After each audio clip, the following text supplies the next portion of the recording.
Crisco. We're in the playoffs, boys. Got the bow tie, got the bling. How we doing tonight? Number one. Number one. Earn, I'm not so given. proud of the world champion. Number one overall pick, my Chicago Bears. We did it, boys. We did it, boys. Hey, a hot debate on the internet right now. Would you rather have the number one overall pick or be in a winning end game versus a division rival that you've owned for your entire career, only to lose and miss the playoffs, but almost make the playoffs if you won that game? Which would you rather be? The Titans? They're one of those like teams. The Titans? Yeah, that's one of those teams. But or the Packers. But the Titans historically don't own the Texans. The Titans, or not the Texans, the Jaguars. The Jaguars. Yeah, they do historically own the Jaguars. I got that backwards. But you're talking about the Packers in Detroit. I got you. Number one overall pick. That's easy. Number one could be anything.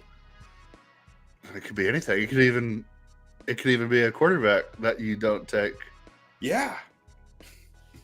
So it could be Jalen Carter, it could be Will Anderson, it could be 5 more picks. That could be any of those guys even.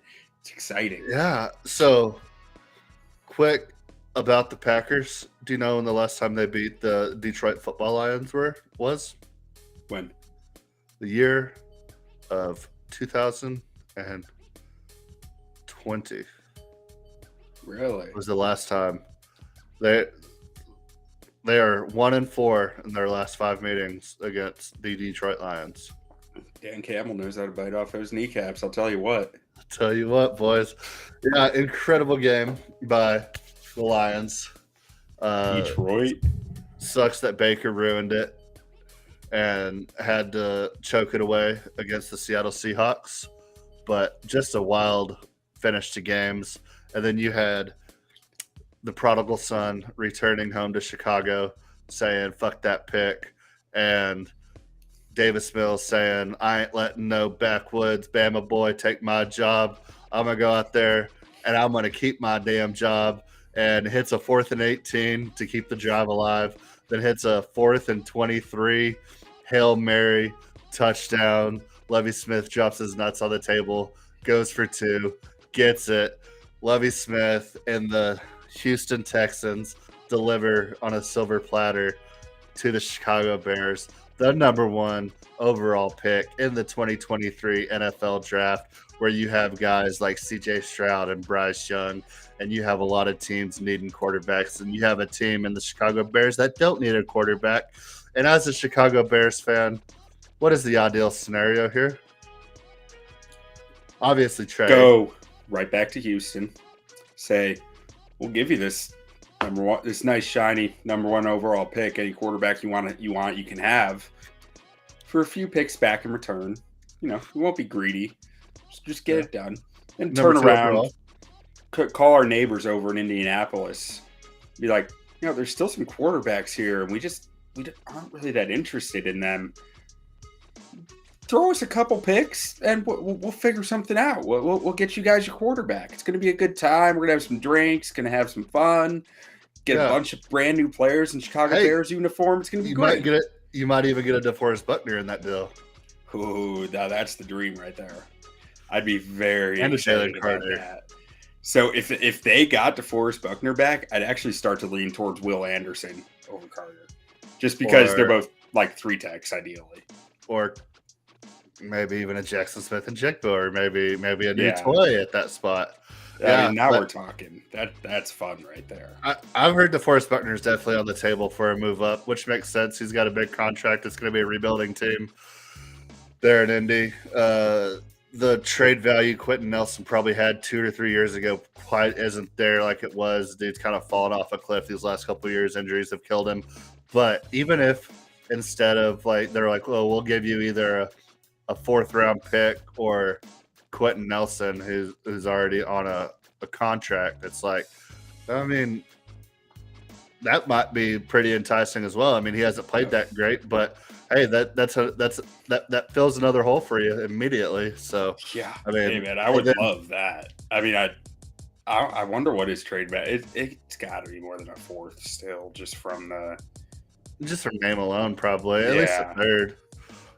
But he definitely hasn't played as well as he did early in his career. But then you have scenarios like Las Vegas are going to be wanting to trade up, so Las Vegas may be able to score some picks for Carr and then turn around and give those picks to Chicago, maybe alongside of a Devontae Adams, or I mean, Yeah. there's endless possibilities to stay in that top 7 range. But more than anything, we talked about this a little bit pre-pod. We need somebody to fall in love with Will Levis. Mhm. First and foremost, like we might have to be the biggest Will Levis stands on the internet just for the sole fact of like just get that value up. Got to get that value up. He's a great quarterback. Have you seen him in shorts? You know Have you why? seen his hands? You know why I would hate to have Will Levis as my quarterback? Because he's not good. Because every time I type his name into my phone, it autocorrects to Levi's. To Levi's? Yeah. It's happened like 10 times the last 3 days. And everyone thinks I'm talking about jeans, and I'm talking about a quarterback. Yeah. It's awful. But Will Levis does have good genes. Have you seen how tall he is? Yeah. Big hands. Looks Big great in hands. shorts. Look, don't turn on the. You don't even have to turn on the tape. This guy looks so incredible. Someone please come get him. Please come get him. Can't. I mean, he's basically Josh Allen. Have you seen Josh Allen? Yeah, he's like a carbon copy. Yeah, kid's incredible. Will Levis, incredible. But huge day for the Bears. Lovie Smith just packing it in for the boys in Chicago.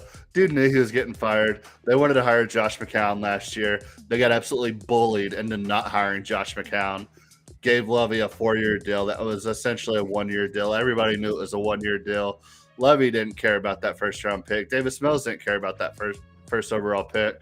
Nobody on the team, like most of those guys are playing for their future in the NFL. Like they don't care about that first-round pick. Like what an absolute perfect scenario. I saw something the Chicago yesterday. Bears. I think that was like Davis Mills converting 2 4th and 15 or longer in the last drive of a game to win. It's like one of the most improbable things to occur. Did you see the touchdown? Yeah.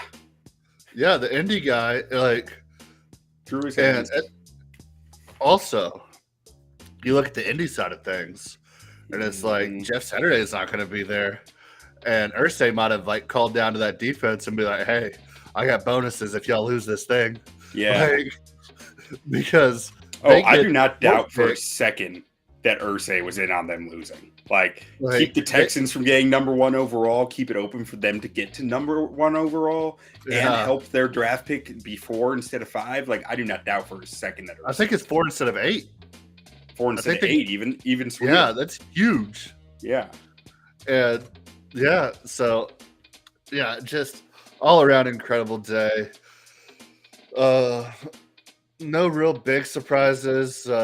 Patriots couldn't get it done, and somehow Skylar Thompson and the Miami Dolphins do just enough with field goals and then a late safety to they covered a 3.5 point spread due to backyard throwing the ball around safety at the end of the game. Absolutely wild. Miami Dolphins get in. They're not going to have Tua Tagovailoa. That's nothing crazy. Jacksonville Jaguars get it done versus a Tennessee Titans team that looked pretty good with Josh Dobbs. Like I don't know what Tennessee does. Like they have to find a quarterback. Man. The power of Bortles is with us. I don't know. I mean, you look at some of these quarterbacks that are probably going to be available next year. Obviously, Tom Brady. I think he plays at least another year. Does he go to Tennessee? Does he join Vrabel? Does he go to Las Vegas? Does he join Josh McDaniels? Then on top of that, you have Derek Carr that's going to be on the move. Aaron Rodgers, very cryptic, like Jameson Williams went up, passed him for his jersey. Says, no, I think I'm going to hold on to this one. Is he retiring? Is he going to leave? What is he going to do? He's under contract, so. I think I figured it out with Aaron Rodgers. If you just frame everything he does as if he's a wide receiver, it starts to make sense. He's a wide receiver at heart. Yeah, I don't know, but there's going to be some quarterbacks available next year, and there's going to be some teams that could be very, very dangerous immediately with quarterbacks. You look at the New York Jets. Where's Jimmy G You look going? at Tennessee Titans. Yeah, you got Jimmy G's going to be on the move. Is Brock Purdy going to be on the move? No. I'm going to lock him up long term. Then, I mean, yeah, I mean, what is Sam saying? If Brock Purdy goes deep in the playoffs, what's the story? What's going to happen with Trey Lance? Brock Purdy wins the Super Bowl. Well, Trey Lance don't have a shot then. Yeah, but somebody will probably give up something for Trey Lance. He was number 2 overall pick. You know who else is number 2 overall pick? Mitch Trubisky. Yeah. Bears legend. Zach Wilson. Mitch Trubisky went before Patrick Mahomes, and it never even gets talked about.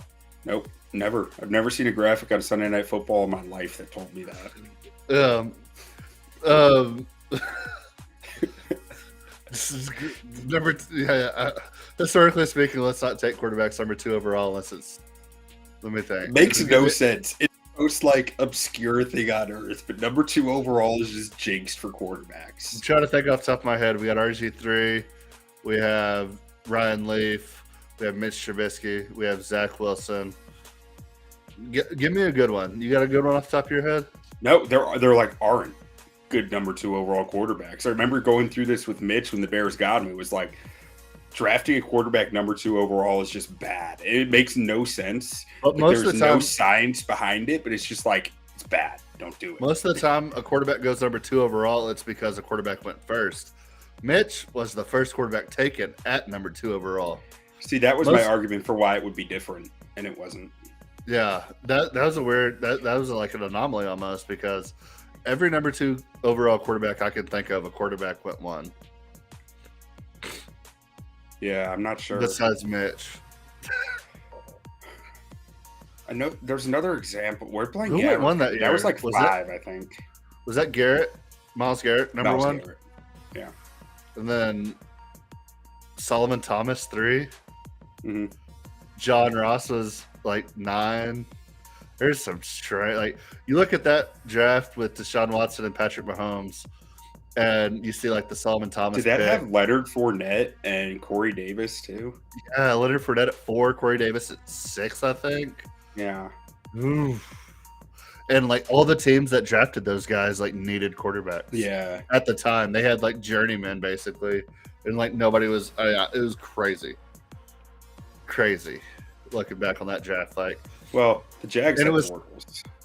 Yeah, but the crazy thing is that it was modern day football. It wasn't it was back in the early 2000s where you're oh, we can win elsewhere with a decent quarterback. It was it was a quarterback league with Deshaun Watson, who was incredible in college, and Patrick Mahomes, who could throw it a mile. And then now we have Zach Wilson going in the second overall. Dude's not even going to make it to his 3rd year. Not New York. Not New York. It is crazy. A little bit more about Week 18. Dallas Cowboys laid an absolute egg. Definitely not worried about that in the slightest. They'll get some guys healthy. Tyler Biadasz will be back.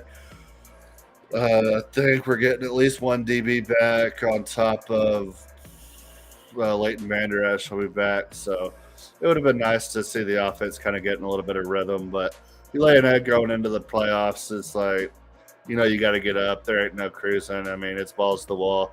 Going against a Tampa team that's going to be fully healthy for the first time all year since week 1, where they kind of blew the doors off Dallas, with the fully healthy Dallas team as well. So that kind of scares me. But the game versus what did the Cowboys do Week 18 last year? Did they lay an egg, or did they come in on a high note? I don't remember. Okay, don't matter. I think they had locked up the division and didn't have a chance at the 1 seed, honestly. So it was irrelevant, I want to say. But, yeah, I mean, they look like shit in the 49ers game, and the 49ers also look like shit. Nobody wanted to win that game. The 49ers looked like shit in every game they won last year, so. Yeah. But, yeah, just crazy. I mean, most of the implications were, I mean, the Lions winning all time, like just what that's one of the best wins the Lions have had probably since 2014 when they actually made the playoffs. But being able to say like maybe Aaron Rodgers last season, you kept them from a win and in situation, like so incredible. Like God Yeah. bless Detroit. Yeah. That was And beautiful. and they have the number 5 pick and the 17th pick. So I mean, they're probably going to be favorites to win that division next year, I would assume. Yeah, they might be. If Minnesota lays an egg, they probably will be. Yeah, and we'll get to those games here in a second. So we had Jags pulling it out, we had Lions pulling it out, Seahawks getting it done, Baker choking. Anything else from Week 18? Think we should touch on before we move on to the playoffs, boy? No, I think that covers it. All right. Before we get started, right now, what's your Super Bowl prediction before we get into these games? Bengals beat the 49ers. Bengals beat the 49ers. I had Bengals 49ers as well. I have a future on that. But right now, I'm going to say Chiefs 49ers rematch, Chiefs win again. That would be my second choice. With their second. But I have an actual future on Bills 49ers or Bengals 49ers matchup. So I'll be happy with either one of those outcomes. I think 49ers are the class of the NFC right now. And yeah. I think it's going to take a lot for them to lose, but at the same time, they do have a rookie quarterback who doesn't have a whole lot of experience. So, only way I see them one lose bad is game, Brock Purdy just like going off the rails. I agree, but yeah, let's move into the first game of Wild Card Weekend, and we have the San Francisco 49ers versus the Seattle Seahawks, and as much as we just talked about San Fran just being able to walk through right now, I mean, Seattle's been a pretty dangerous team all year. They did lose Jordan Brooks, who played very well for them all year, torn ACL out for the season. Geno majorly regressed throughout the back half of the season. Kenneth Walker could not get anything on the ground last time they played San Francisco. So this seems too easy that San Fran just gonna walk in and take this, but I'm taking San. I mean, I haven't bet any of these games yet, but like, I think you got to take San Fran here. So I was super skeptical taking them when it was 10, and then it creeped down to 9.5, and I started thinking about it. It's still just a lean for me. I mean, Seattle's offense has been shaky to say the least the last like 3 weeks. And this is the best defense in football, I think. So I'm not sure they're going to be able to score a whole lot. San Fran beat them back in week 2 by 20 points. Beat them again week 15 by 8 points. I mean, they've kind of outclassed them at this point. And that Kittle connection with Brock Purdy is almost what this offense has been missing. It was like Jimmy G and Trey Lance, like both, or I guess Trey Lance or Kittle was still out when Trey Lance was playing. And then Jimmy G I don't know if Kittle wasn't 100%, but I think Kittle has 8 touchdowns in the last 5 games. Yeah, something ridiculous. Like, he has completely changed the way that offense moves along with Christian McCaffrey. Deebo Samuel will be back this week for the first time in 6 weeks. Like, the offense is getting much better, and the defense is, like you said, the best in the league. I'm taking Niners here, -9.5, and total in this game is sitting right now at where is that on here? 43. Probably lean towards that under, just because the only way this goes over is Seattle can hit big plays, and I don't think Geno's going to have the time to make big plays. Bosa is so damn good, and that secondary is so damn good. Like, So I think San Fran contains them. I think San Fran runs the ball, and I think Seattle's going to try to run the ball, and it's gonna run that clock. I like the under here. So I got a few notes here in the game before I get to the under. Seattle is road dogs, 3-3 against the spread, and 4-2 on the over. San Fran is home favorites, or what? 7-1 against the spread. So I mean, San Fran's just been a safe bet against the spread all year, especially at home. They've been favored every game, I think. But 4-4 on the over.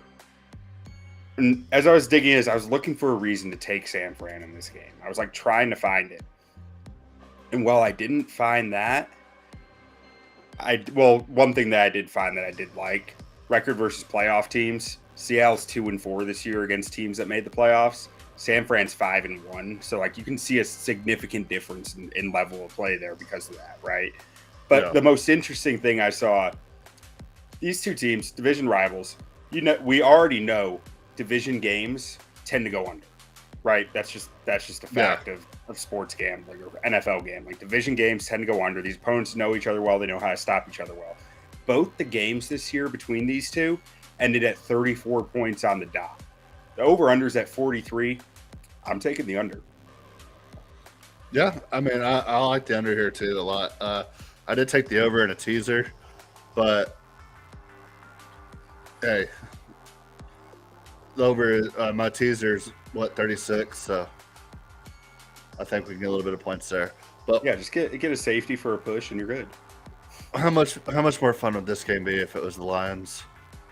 Oh, it would be infinitely more fun. Especially with DeAndre Swift back. That Lions team is just so much different with him in that backfield. Yeah. Oh man. Why did they have to lose to Carolina? Because we had to see the Dirty Birds. Dirty Birds of the Northwest. Oh man. All right, we'll move on to the Saturday night game. And I think everybody was pretty shocked to realize that Jacksonville was not playing in the Saturday noon game. I think that was or the Saturday afternoon game. I think that was quite the shock to everybody in America when they got the primetime Saturday game. But we have the Jacksonville Jaguars hosting the Chargers, a Chargers team who had nothing to play for last week, who played both Bosa and Mike Williams, and I guess to the shock of everybody on the Chargers staff, both left the game due to injury. I don't know what the hell they were thinking with that.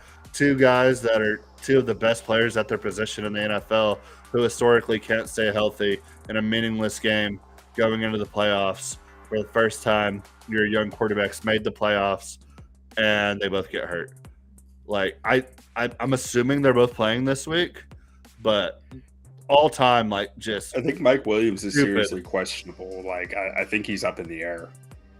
And I mean, if Bosa's even somewhat banged up, he's been a glass house his entire career, and he's incredible when he's on the field, but he hasn't been able to stay on the field. So even if it's something that he can play through, if it's something that can get worse, odds are it's gonna get worse. That Jacksonville defense has been nasty coming down the stretch of the season. I know Jacksonville killed the Chargers earlier in the season. I'm not taking any of that into account for this game, but I think Jacksonville's a live dog here at home. I think that heat could really mess with the Chargers, and I mean Trevor Lawrence. I mean something about him, maybe ice in the veins. I don't know, but I mean the dude just gets it done when he needs to. And you kept waiting the Tennessee game last week, and it just wasn't happening. I think I like Chargers or the Jags to get it done here, plus 1.5. I like them a little bit on the money line as well. But what are your thoughts on it? What do we say about the Chargers? Chargers gonna Charger. Chargers gonna Charger. I mean, so let's look at this way. Chargers, week ago, just rewind, week ago, they flew up to altitude in Denver. Played a game, got injured, and then flew back to LA. Fast forward about, 5-6 days later, they're flying all the way across the country to Jacksonville. below sea Still level. injured, below sea level. They're going to be all out of sorts. I mean, I have a little bit of hesitancy here because last week was Jacksonville's Super Bowl, right? That was the biggest game a lot of these guys have played in a long time. So I'm a little bit worried about a letdown there, but ultimately, I like their coach. I see Coach a has live been home there. dog, like you said. I'm taking Jacksonville on this. Jacksonville money line. You have a Super Bowl winning coach versus a coach that is overly aggressive at times, and sometimes that can lose you a game. It can also win you a game. But you have a coach that's been to the dance, that's played the greatest, stood toe to toe with Bill Belichick and Tom Brady with a backup quarterback who put his nuts on the table and won the game, going against a coach who might be a little bit overconfident in his abilities, and with a quarterback who, in his third year, we've been saying, like, when is he going to get it done? He finally gets there. And just a team that historically just I know none of these guys care about history on this team. Like I know none of these guys were on the other Chargers teams, but just something about that franchise, man. Like We're going to charge. yeah, I mean I would not be surprised at all to see Jacksonville win this game, and I think they're live dogs here. By the way, Model has full consensus on the Jags in this game. Yeah. And last game, Model leans towards Seattle. But one other thing that's interesting here, I think you already mentioned, Jacksonville beat the Chargers in week 3 by 28, like just pumped them. But honestly, the Chargers were a different team at that point in the season than they are now. I don't put any stock into that whatsoever. Yeah.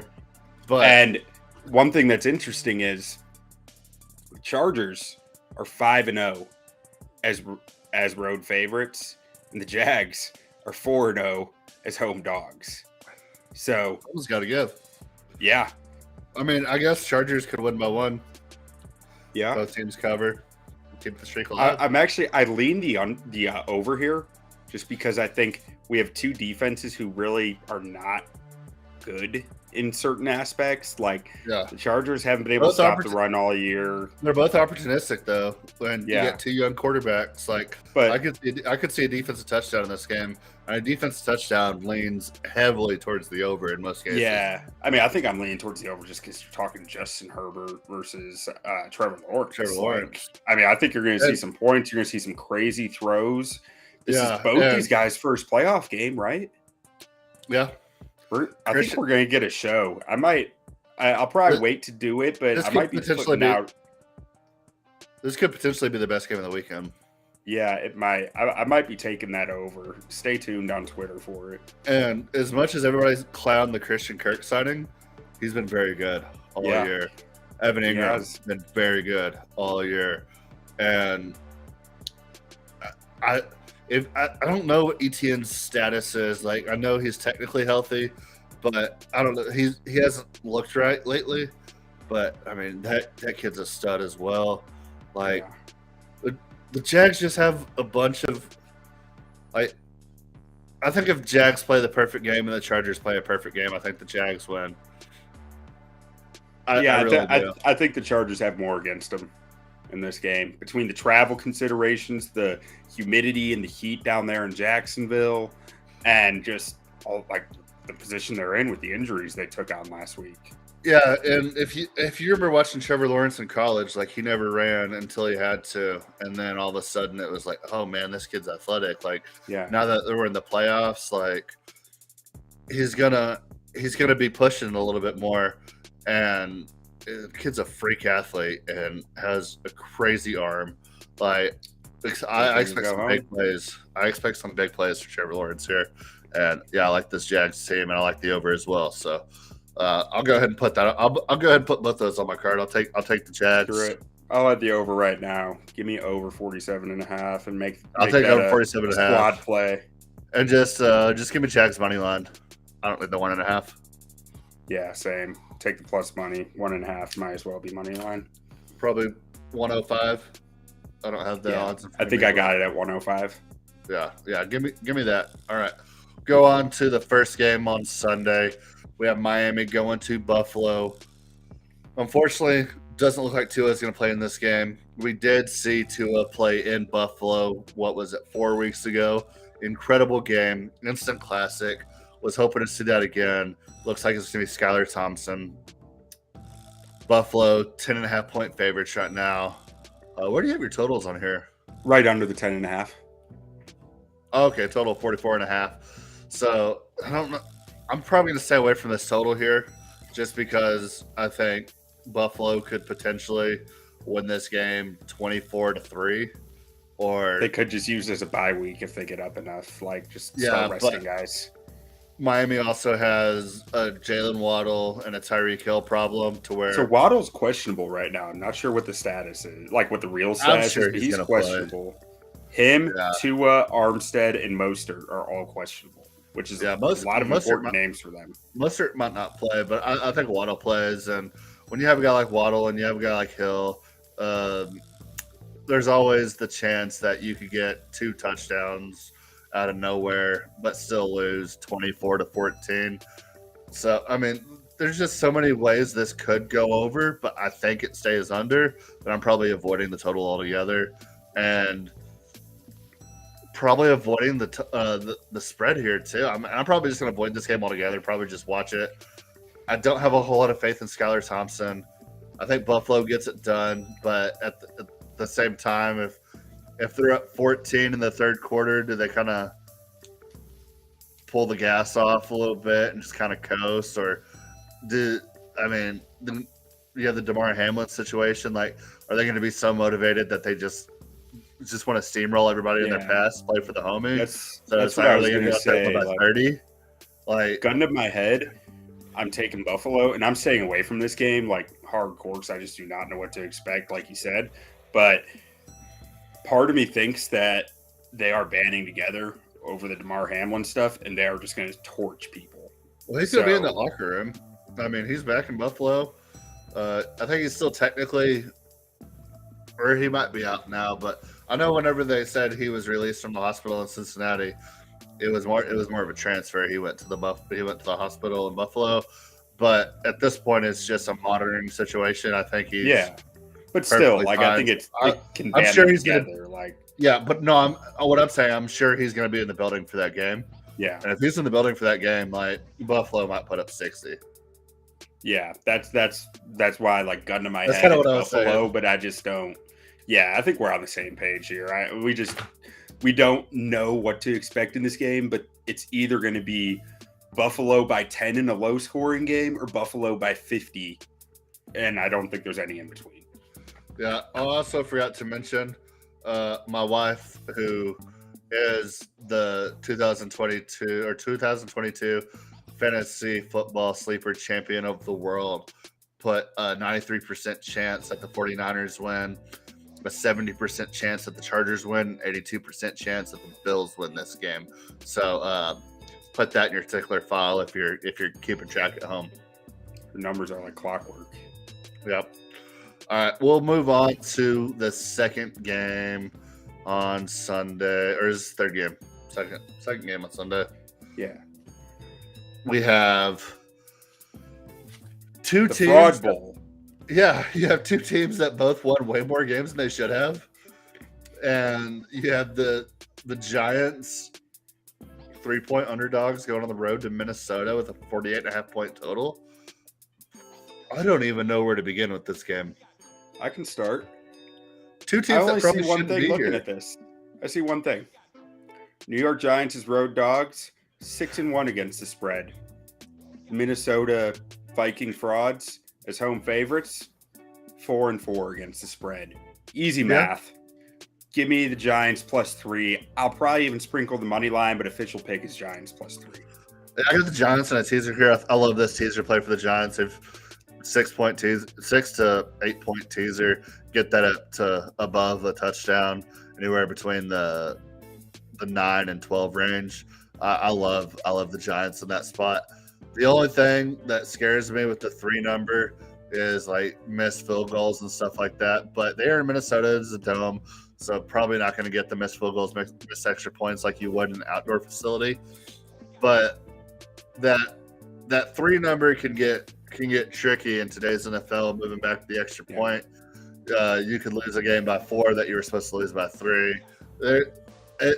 It's just a tricky number. By 2. Yeah, exactly. Yeah, it goes both ways. But that's why I love this in a teaser, because I don't see I think the Giants defense is good enough to contain Dalvin Cook, even if you don't contain Justin Jefferson, who didn't really have a great close to the season. Minnesota's had one of the worst running offenses in the NFL this year. Yeah, but somehow, yeah. Fun fact on this game. I think they're going to try to run the ball. Oh, they will. 95% of the cash is on Giants +3 right now. Yeah. That's a lot of cash. That kind of makes me want to hammer Minnesota. Yeah, only 57% of the tickets, though. Sharp money. Yeah, well, that means a lot of that money is going to the other side.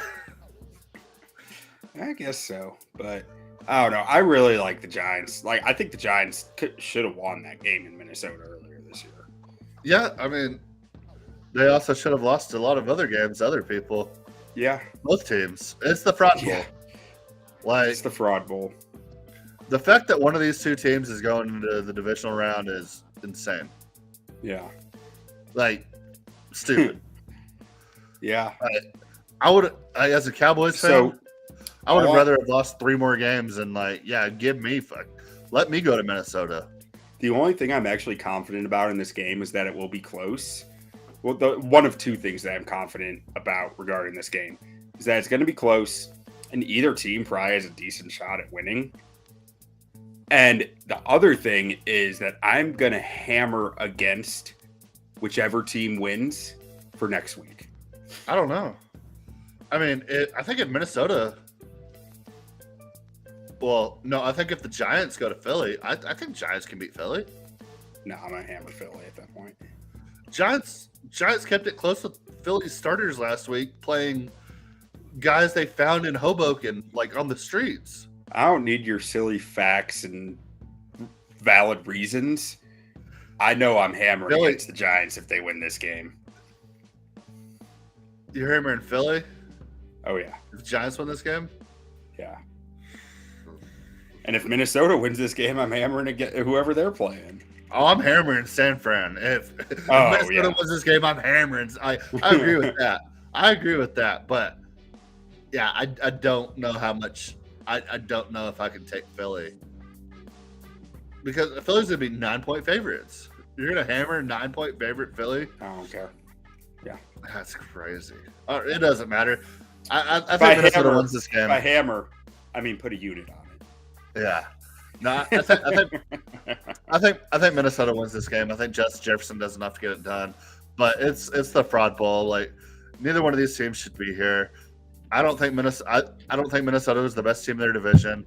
And the Giants somehow won. They won 10 games? I think so. 9-7. Giants I can't believe. So last week, I did not realize that the Giants were sitting everybody and starting Davis Webb at quarterback. Davis Webb, Texas Tech legend. Davis Webb. And I was like, Giants are 6.5-point dogs. Give me the Giants. And then I realized, I was like, well, that was a stupid bet. And they covered. It was great. Fun fact, me and Quentin have a mutual friend that while we were in college, we were at a social gathering that Davis Webb stumbled into. And we had, I'm not going to name names here, but he was a big, blonde, he was the fun guy. And Davis Webb walks into the party. And this was about 2 days after he got named the Texas Tech starter. Walks up to Davis Webb, headbutts him, and goes, "Hey, bro, noggin." Damn near knocks out the starting quarterback at Texas Tech. I don't know if you remember that. I could tell you who it was after if you don't remember. I know who it was. Yeah. Just all-time great story. All time. He'd been the starting quarterback at Tech for 24 hours and damn near got knocked out at a social gathering that we were at. So his headbutts hurt too, man. Yeah, I went to Panama with him. But all-time great story there, little Davis Webb nugget. So, Yeah. Model we'll here is leaning heavily towards the Giants, but not consensus. there you go. And my wife, for record, has this game as 60% chance the Vikings win. So only 60. I like those odds. Only 60. All right, we'll move on to what. Okay, we're assuming Lamar's playing this game. The Vegas thinks so. I mean, the spread is 7 point or 6.5 points better than it was this time a week ago. Yeah. And J.K. Dobbins is probably going to play, who didn't play last week. There's about 5 or 6 guys that didn't play last week that looked like they're going to be playing this week. So you got Jim Harbaugh as a road dog here, catching nearly a touchdown. I like Baltimore with the points. I think Cincinnati wins. Yeah, I am not touching the spread here. I mean, I'm probably not touching it either. This year, I mean, he's even still this year. He's been good. 3-1 against the spread as a road dog. I mean, he's always good as a road dog. It's just constant. But that defense looks all right. Cincy, not great. Over the last 2 years, Cincy is something stupid at home against the spread, 21-3 or something. They're also the best second half team I've ever seen in my life. Yeah. I mean, they hit Pat Mahomes territory. If they're trailing at halftime, you hit that money line fast. Yeah, and all apologies to Zach Taylor. I mean, maybe it's not Zach. Maybe he's not a good coach. I don't know, but I think for their past 24 games, in the second half, they average giving up less than 10 points or less than 6 points. It's ridiculous. The most points they've given up in the second half of the past 2 years, I think it was the Patriots game, which they gave up 17. But I think they haven't given up more than 10 points in the second half outside of the Patriots game in 24 games. They've built a hell of a team there, and it's I'm honestly surprised you haven't seen someone come in and offer Duke Tobin just a disgusting amount of money to run their team, because he has done an incredible job in the draft for the Bengals, and he learned from the best. His dad and uncle were in the front office of the '85 Bears. The thing that scares me is they lost Lyle Collins for the season. They just lost another offensive lineman a week or two ago. I can't remember. So now they're back to a ragtag offensive line going into the playoffs. But I think it's still better than their offensive line was last year when they made a playoff push. And I think the team overall is better than it was last year. Shelby Awuzie went out for the season. He was their best cover guy. They're going to have Eli Apple back in the starting lineup. All the jokes come with Eli Apple starting. But, I mean, they got it done. I mean, all the guys that are coming in were the guys that got it done last year. So it's at least they have the experience. Whether or not the talent's there, they have the experience of the big games. So I still like Cincy to make a run here. But it would be nice if they wouldn't have lost 2 offensive linemen in their best cover corner. In the wise words of Joe Burrow, as long as they got him being Joe Burrow, the window's open. Oh, what a great quote. That's Joe Burrow. Man. So what is the window of winning a championship here in Cincinnati? And he said, as long as I'm here, the window is open. Just incredible, man. One of the coolest guys in the NFL. I remember watching the second game of his senior year at LSU. And never would I have imagined that he became this. And it's just awesome. I love watching Joe Burrow. I love listening to his press conferences. He's just the coolest guy on earth. He really is. And the fact that the name Joe Cool is already taken, I think Joe Burrow is surpassed Joe Namath in coolness by every sense of the word. And I think Joe Burrow is just Joe Cool now. I think you might be right Broadway about Joe. That. I think he could take every single one of Joe Namath's nicknames and personify them better. Because Joe Namath wasn't even that good. If Joe Namath doesn't win the most lopsided like handicapped game in the history of like the Super Bowl, he's nothing because he wasn't good outside of that game. Like, no, he wasn't even good in that game. The defense won the game. yeah, but I mean, he's the quarterback that won the game, and he was the quarterback that called the Yeah. shot. Is what I was saying. But yeah, So for this game, though, I mean, I don't like this number, especially with it being back to back. Like these two teams just played each other last week. and the Ravens I gave mean, him nothing. I'm probably leaning towards the Ravens here. I'd be all over Cincy if they didn't literally just play each other last week. But that complicates things for me. I think it's going to be an ugly divisional game where it's just lower scoring, not really great football to watch. But if you really love football, great football to watch, where it's just like these guys are giving it all against each other. Give me the under 43.5. Like we said earlier, divisional matchups tend to be a bit uglier, a bit lower scoring. I like the over in a teaser here. Yeah. But I do like the under without Well, I mean, so you look at the two matchups, these teams totaled 36 and 43 against each other. So 43.5. You can hit your teaser at 43. I can hit my under. Everyone's happy. Yeah. And I mean, I think so. The rumor around Lamar Jackson was that he could have played if he had to, but didn't want to risk injury. But when it comes time for the playoffs, he's going to play. But Lamar Jackson also doesn't have the best track record in the playoffs up to this point in his career. Although he has been a great quarterback, don't get me wrong. He was my favorite quarterback in that draft coming out. Obviously, Josh Allen has surpassed him, but he's been every bit of the second best quarterback in that draft, I think, bar none. So, how many MVPs does Josh Allen have? He don't have a damn one. How many does Lamar have? He has one. One's more than zero. One is more than zero. How many Super Bowls does Josh Allen have? None. How many Super Bowls does Lamar Jackson have? None. So, yeah. That's math. Well, pretty damn even to me. Points podcast. All right. And for the record, let's see. My wife has this game as a 67% chance that the Bengals win. Fair number. That calls for a pretty good cover for Baltimore. Now to what? Okay, before we even talk about this game, as an unbiased fan of the league, why the fuck are we playing Monday night playoff game? Did we do this last year? Wait, this is Monday? Yes. Why? Did we do this last year?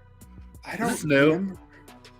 This came to I vaguely remember there being like Martin Luther King Monday Night Football or something. What? Why? Or why? Why are they shortening weeks for these guys? Like, I don't get it. Okay, so you look at the schedule. So potentially, are they going to make the winner of this game play like a Saturday night game, or are they saying like it's Tom Brady and the Dallas Cowboys, like they're going to get the Sunday night game next week no matter what? They're going to have to get the Sunday night game. Like, there's no way they're cutting it. They're going to cut short the divisional round. Yeah, like I don't know. Like I don't know why we're playing a Monday night game here. I didn't realize it was Monday night. That's bogus. Yeah, because it used to be 3 games on Saturday, 3 games on Sunday. Now it's 2 games on Saturday, 3 games on Sunday, 1 game on Monday. I don't like that. I don't like that. I don't like it at all. So basically, you're giving. So Philly potentially could play the winner of this game. So they get the bye and the night game next week. And so, I don't. It's just so dumb. It's just so dumb. Anyway, Dallas versus Tampa Bay. Fun fact: you know how many times Tom Brady's beat the Dallas Cowboys in his career in the playoffs? How many? Not one damn time, boy. Well, never in his career. Ain't gonna start now then. Never in Tom Brady's career has he ever beat the Dallas Cowboys in the playoffs. Dallas, 2.5-point road favorites going down to Tampa. Lost their first game of the season. It don't matter. It's all Dallas, boy. It's Dallas all day, every day. Dallas, Dallas, Dallas. Don't care about last week. Last week doesn't matter. Everybody's looking at that game. I've never been the biggest Dak Prescott defender, and I'm about to jump on the biggest soapbox in the world. Everybody's talking. I have some takes saved to my phone of some of the most ridiculous things. Keeping receipts.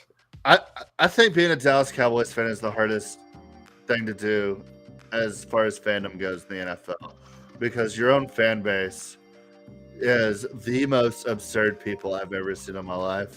And other people might be like, "Oh, I've seen some pretty ridiculous stuff from my fans." I mean, people hate. I've seen people trash Zeke Elliott to the point saying he's garbage, and in the exact same tweet think they could get a first round pick for him. Yeah, It's like, they said you said the one where they said let's trade him for Kyle Pitts. Let's trade Ezekiel Elliott for Zeke's trash. He doesn't have it anymore. He's lost it. He sucks. Let's trade him to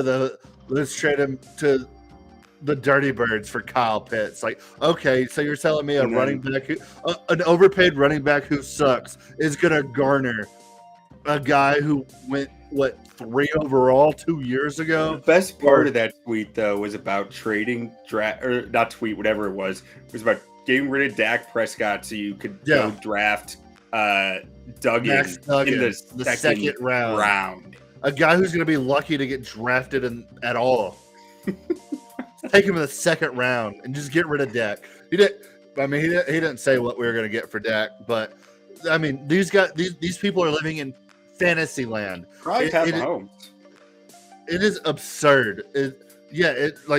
I've seen Dallas fans say things like, "Let's just sign Tony Pollard long term, get rid of Zeke, and trade Dak in our first round pick for Pat Mahomes." Like, yeah, that's gonna the Chiefs are gonna be like, "Oh yeah, we'll take 1 first round pick and Dak Prescott for Pat Mahomes." But then at the same time, like, Dak's not as bad as you think, but then when Dak is playing good, he's the best quarterback in the league. He's better than Pat Mahomes. He's better than Joe Burrow. He's better.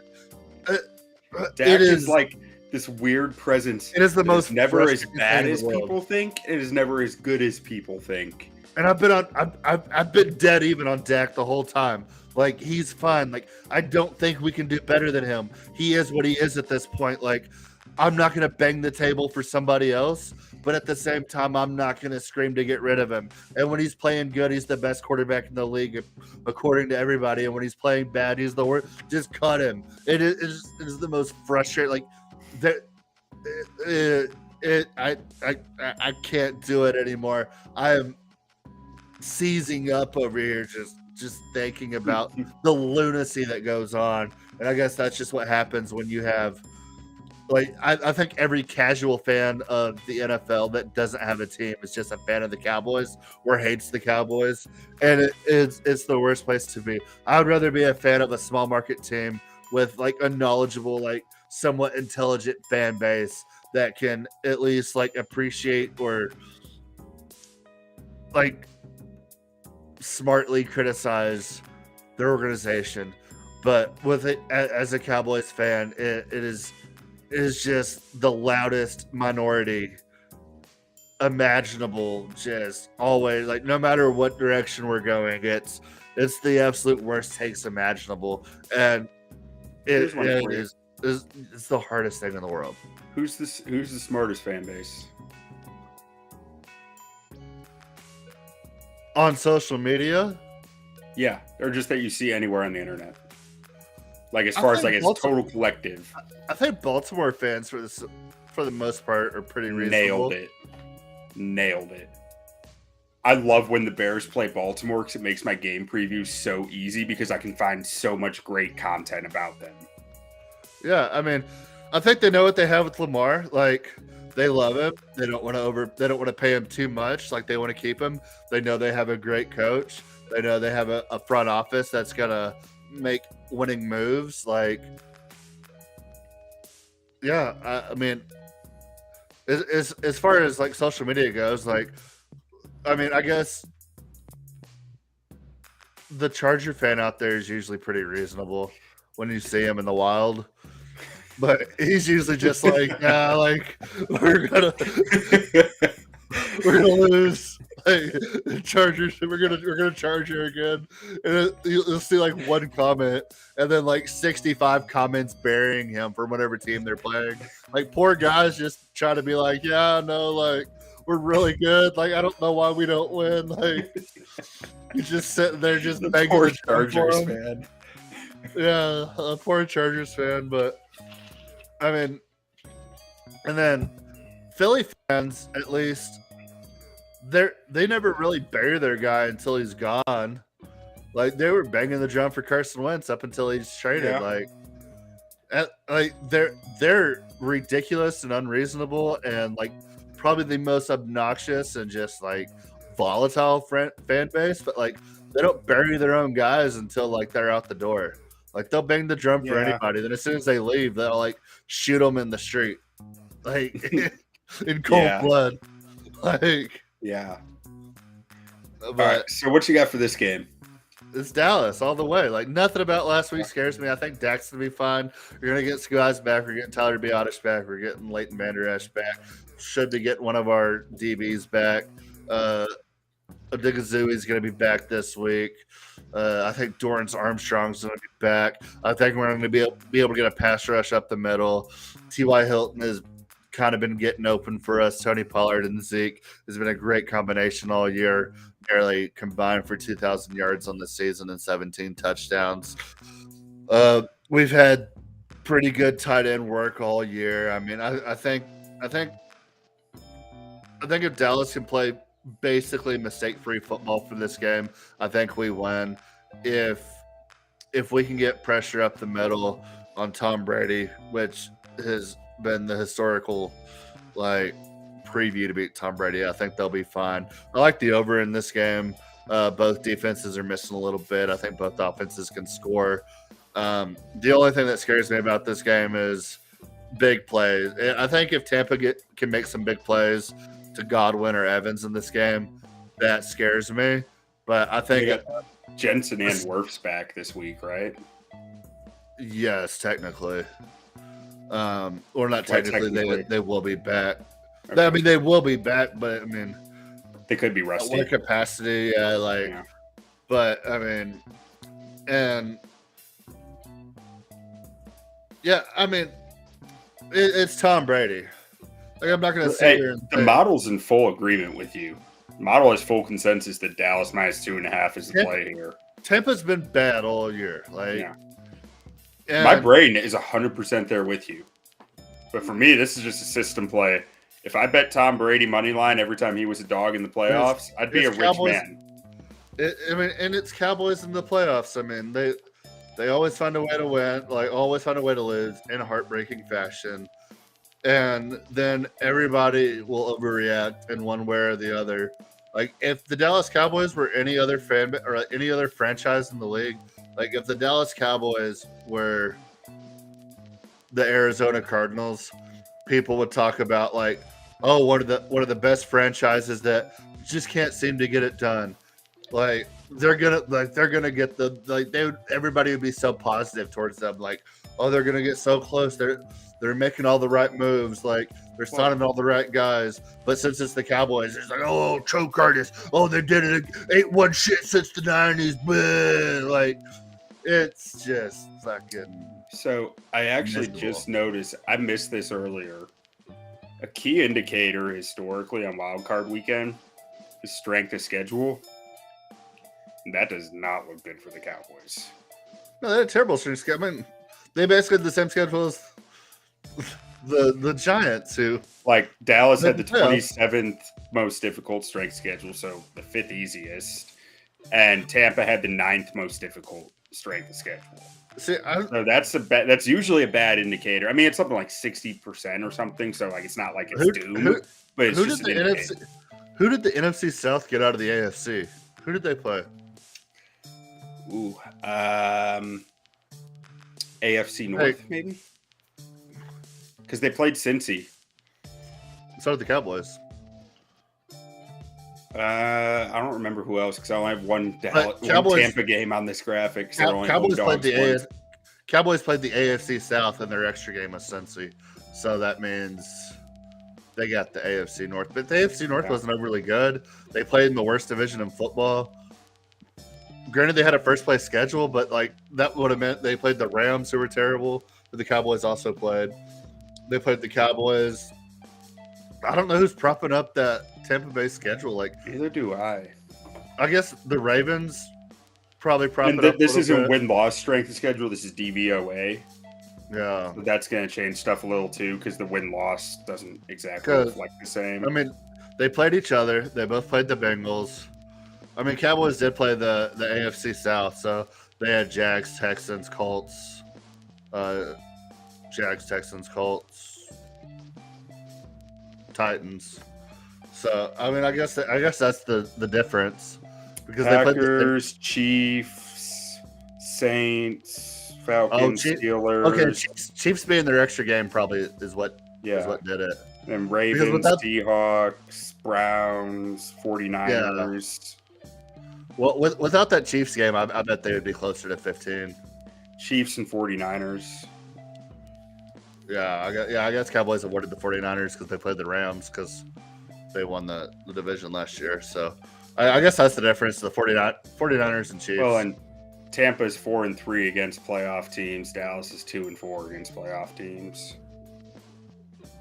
So that's another not the greatest of signs, but yeah, but the numbers are heavily in favor of Dallas though everywhere else. One of their losses was a backup quarterback against a fully healthy team. And then who else did they lose? How did there's no way they can be 2-4 because they beat the Bengals, they beat the Giants, and they beat the Minnesota Vikings. That's 3 wins right there off the top of my head. There's no way that's correct.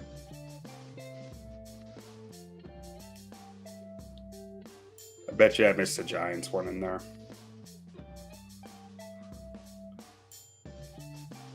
And they only had 5 losses. One of them to Philly.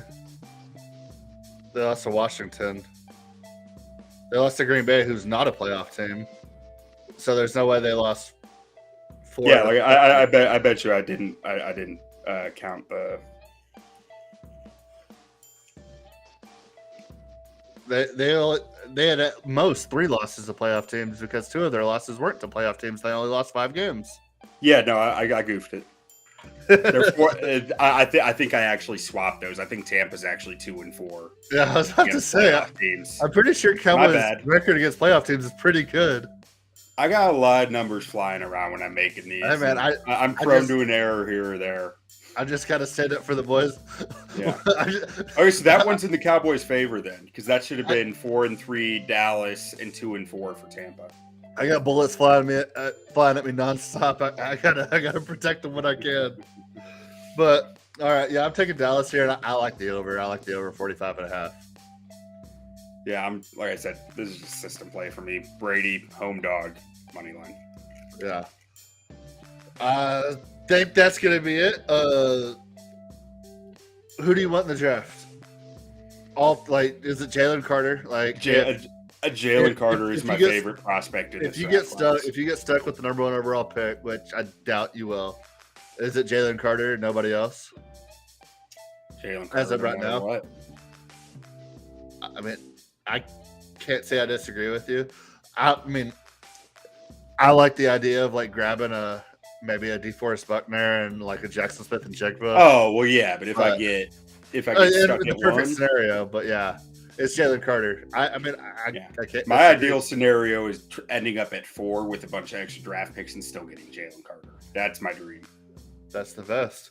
But that's gonna do it for this week. Tune in next week. Thank you all for listening. Oh, and wife's pick for the game is 75% Tampa Bay wins. So 75. Got to live with that. So y'all enjoy it. Don't sleep on the Lions next year. Win total over. Blind bet it. They're going to win the division all the way to the Super Bowl next year. Don't sleep.